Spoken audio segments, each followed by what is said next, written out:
झाल्यावरती, अशा संतांच्या चरणावरती नतमस्तक झाल्यावरती आमच्या जीवनामध्ये काय फलद्रुप्ती आहे? अभंगाचं पहिलं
पुण्यवंत व्हावे घेता सज्जनाची नावे, निघी माझी वाचा तुटी महालाभ तुकासाठी. ऐका, तुकोबरा सांगतात की माणसानं पुण्यवान होण्यापेक्षा माणसानं पुण्यवंत झालेलं बरं. वान आणि वंत या शब्दामध्ये फरक आहे देवा.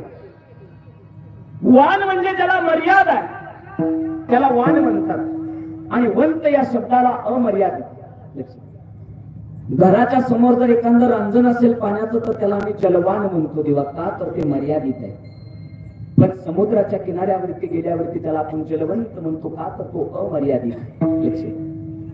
तुकोबरा सांगतात माणसाला पुण्यवंत झालं पाहिजे, पण आजकाल देवा पुण्यवंत व्हायचंय कुणाला? ज्याला त्याला धनवंत व्हायचंय, ज्याला त्याला सत्तावंत व्हायचंय, ज्याला त्याला खुर्चीवंत व्हायचंय देवा. पुण्यवंत व्हायचंय तरी कुणाला? विठ्ठल.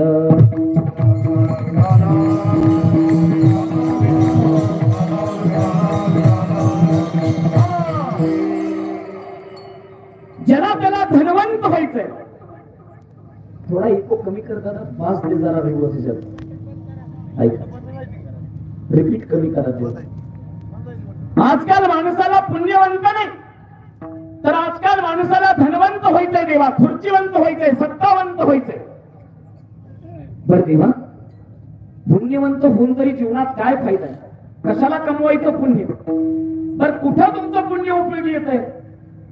एक दिवशी अकलूजच्या एसटीवर बसलो देवा, तुमच्याच गावात कीर्तन होतं समजा, लक्ष द्या माझ्याकडे.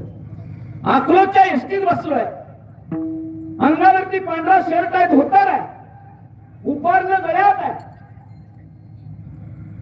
आणि एसटी निघाली.